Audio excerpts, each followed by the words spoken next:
Hey, what is up, Satsmate Crew? Today I'm going to talk about maintaining your success despite the never-ending pitfalls in life. And I think in life we work really hard to build our careers up. We may even fast track it where I know situations where people have traded on leverage or have done things to get themselves in a good financial situation ahead of time.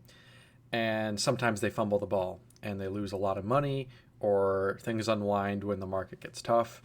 So the bottom line is this: not all people are fortunate enough to become successful.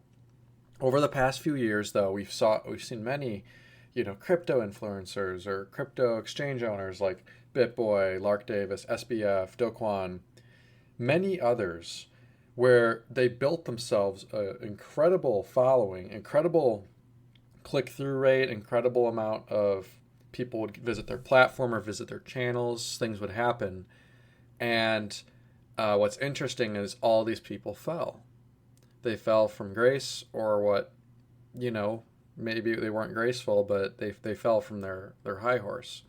It also happens in the traditional world as well. Like, if you look at the traditional world, if you guys remember Salt Bae, Kevin Spacey, Lance Armstrong, Sammy Sosa, Jared from Subway, like a lot of these guys, they built up in just an incredible career. I mean, everywhere you look, you'd see their name, and they're remembered. I mean, throughout all of history, and then one little thing goes wrong. So many of us were fortunate enough to climb to the top. Some of us aren't, but if we are able to, we got to do it the right way. We got to start with a strong foundation, because do you really want to be any of these people I mentioned, where you start from the bottom, you climb to the top, and then it all falls apart? Everything you've worked for. Like, each of these people, and I know some of them are scammers like Do Kwon and SBF, but many of these people, they did build a lot of what they did from the ground up. They did, like, I'm looking at Lance Armstrong. Yes, he was blood doping. Sammy Sosa, yeah, he did cork his bat. Kevin Spacey, yes, he was a great actor. Bitboy, he did build his channel. The point I'm trying to make with these people is they did put in the work, but there was like a small part of them where they either made a mistake from the past or they cheated a little bit, and it made them fall. It made them fall from the top. And it's like, why would you do that to yourself? Why would you put yourself in a position where you are at the top, you have everything you need, and then you fall on your sword? So these examples, they fell on their sword oftentimes due to greed, but sometimes just by being dumb or naive. In what we got to do in life is we got to try to maintain the success despite, we could rest on our laurels. Many people have had skeletons in their past, but it's important that we try to acknowledge them and move on, and be honest, be forthright, be truthful and trustworthy. So, as Bitcoiners, we often say the saying, we got to stay humble, we got to stack sats. Stay humble, stack sats. That's really what it comes down to in the end. Yes, I could make 10 Bitcoin in a few months if I traded on extreme leverage. I could also lose it all. And I could maybe make 50 Bitcoin if I did it for a year. But then I could also lose it all. And a lot of people think that they're the one that's going to beat all the odds and overcome everything and make it to the very, very top. That's fine.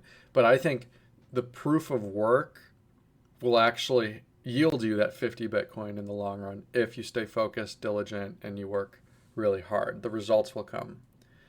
I think we need to start focusing as a society on building a foundation of concrete, steel, and titanium, not a foundation of sand, not a foundation that's weak and can fall apart.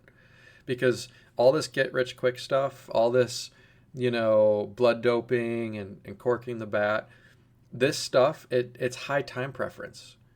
Like, yeah, you can win a series or two. Yeah, you can win a race or two. Yeah, you can get away with some really good acting. But you're building a castle on sand, and it's not going to make it in the long run. It's going to get found out eventually, and you're going to fall. Like, I don't know. I mean, there's probably some people that have gotten away with it, to be honest with you. Like a lot of those people on the jet going to that certain island, I'm not going to talk about it because I'll probably get banned. But maybe a lot of them got away with it. But most of the time, people get found out, and the reality shines to light. So, why are we doing what we're doing, right? I mean, yes, we want to get rich, we want to get money, okay. But then beyond that, just pretend you have, I don't know, $20 million. How do you want to be remembered, right? And I think we need to focus on how we want to be remembered and how we want to leave our legacy, and then try to build a company and a brand that is genuinely good, right? Not focusing on just trying to get rich at any cost. It's a high time preference thing to do. So you can fool people for a year. You can maybe fool them for 2 years or 3 or 4 or 5, like we saw with SBF and Do Kwon. But, these things are going to eventually come full circle. And I'm saying in this, don't sell yourself downriver for a few extra bucks for short-term money, because eventually it's going to catch up to you. It will. So we got to focus on doing things properly and building. We got to focus on the proof of work and the sweat equity. It's going to take longer sometimes than taking the shortcut, but oftentimes people that take the shortcut, it catches up with them. The results will be better, and you will sleep better at night, and you will look back at your life and you'll be happy. Oftentimes I get why people play the lottery. I get why people take shortcuts in life. It doesn't feel good to put in the full work, but anything worth doing is worth investing yourself wholeheartedly. And I genuinely believe that. You think, the people that painted the Picasso and all that, do you really think they took shortcuts? No. They put in the full work, and I think it's so important that we do as well. In the end, the results, I think, will be fantastic. Anyways, guys, this was the Satsmate Stack. Feel free to subscribe, comment, share it, like it, and I'll see you guys in the next one.